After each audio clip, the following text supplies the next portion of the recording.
کیا گریٹر اسرائیل کے قیام کے منصوبے کو عملی جامہ پہنایا جا چکا ہے؟ کیا نیتن یاہو اپنے منصوبے میں کامیاب ہو چکا ہے؟ کیا صہیونی دجلہ اور فرات تک اپنی سرحدیں پھیلانے کو ہیں؟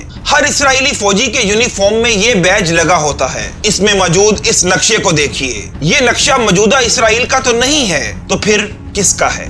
یہ صہیونیوں کے خوابوں کی سرزمین گریٹر اسرائیل کا ہے، جس میں موجود فلسطین کے ساتھ اردن، عراق، مصر، مشرقی سعودیہ اور شام کے علاقے شامل ہیں۔ اسی لیے شام کی گولان ہائٹس پر اسرائیلی جشن منا رہے ہیں کہ اپنے قیام کے بعد پہلی بار اسرائیل کی ان علاقوں تک رسائی ہوئی ہے۔ בית חב"ד הראשון בחדר תחת השליח הרב שלום הרצל שנמצא פה איתנו. אנחנו נמצאים למרגלות החרמון הסורי. צה"ל כבש את זה לפני מספר ימים.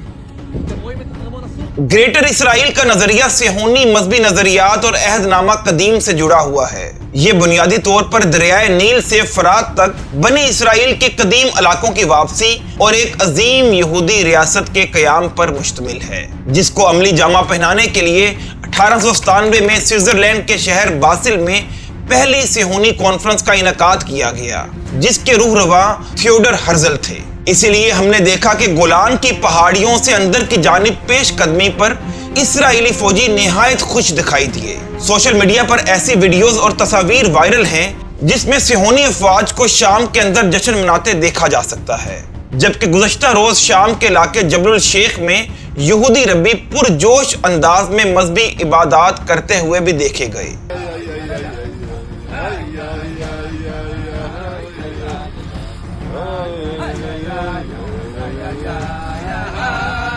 یہودی روایات کے مطابق گریٹر اسرائیل کے قیام کے بعد ہی ہیکل سلیمانی کی تعمیر ہوگی، یعنی 2000 سال بعد دوبارہ سے ہیکل سلیمانی کو مسجد اقصی کو شہید کر کے تعمیر کیا جائے گا۔ انتہا پسند اس کے لیے طاقت کے بے درنگ استعمال کے ساتھ ساتھ ہر طرح کی سازشوں کے جال بچھا رہے ہیں۔ نوم چومسکی اور ایڈورڈ سعید جیسے عظیم محقق مشرق وسطی میں اس عظیم خطرے کی پہلے ہی نشاندہی کرتے ہوئے اسرائیلی منصوبہ سازوں کی پالیسیوں کو بے نقاب کر چکے تھے، مگر عرب اور امت تو جیسے بے حس یا بے بس ہو چکی ہے۔ تو شام کی نئی عبوری حکومت اور سلار اعلیٰ الجولانی کے لیے بشار کے فرار کے بعد بھی مشکلات کم یا ختم ہوتی دکھائی نہیں دے رہی، بلکہ زخموں سے چور مملکت شام کو نوچنے کے لیے خون خوار بھیڑیے طاق میں بیٹھے دکھائی دیتے ہیں۔